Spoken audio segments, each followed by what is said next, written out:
Собранискиот спикер се правда за вчерашното скандалозно гласање во парламентот. Опозицијата бара начин како да ги поништи законите. Не е крај на светот ако сум сгрешил. Вака првиот парламентарец Талат Џафери се правда за законот за Советот на јавни обвинители, за чие гласање побара Бадентерово мнозинство. А откако не го доби, законот сепак го прогласи за усвоен. Поништеното гласање пак за законот за јавно обвинителство вели било поради технички проблем.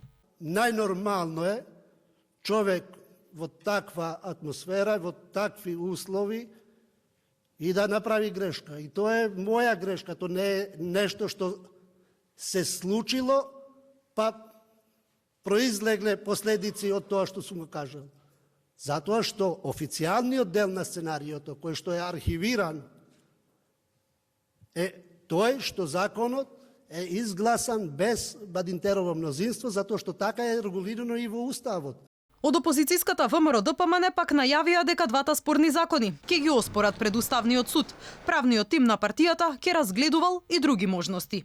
Додека јас бев пратеник, ваква работа не се случила. Значи не се случило да закон не биде изгласен и потоа председателот на собрание кој да каже ќе го повториме гласањето, ова не важи затоа што не ни одговара. Секако Уставниот суд е една институција која што мора да се изјасни по однос на оваа работа, затоа што немаше јасно изразена волја и не беа постигнати бројките.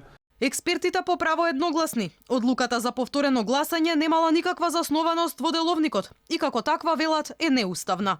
Предлог законот за јавно обвинителство не беше изгласан, бидејќи тој не го доби потребното мнозинство од 80 пратеници и бидејќи немаше можност деловничка за повторно поименично гласање.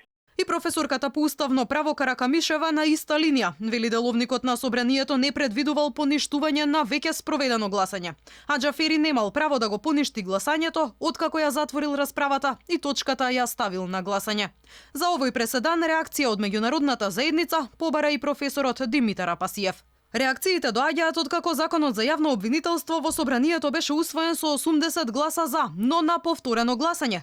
Откако претходно спикерот Џафери го поништи првото гласање, каде не беше обезбедено потребното двотретинско мнозинство.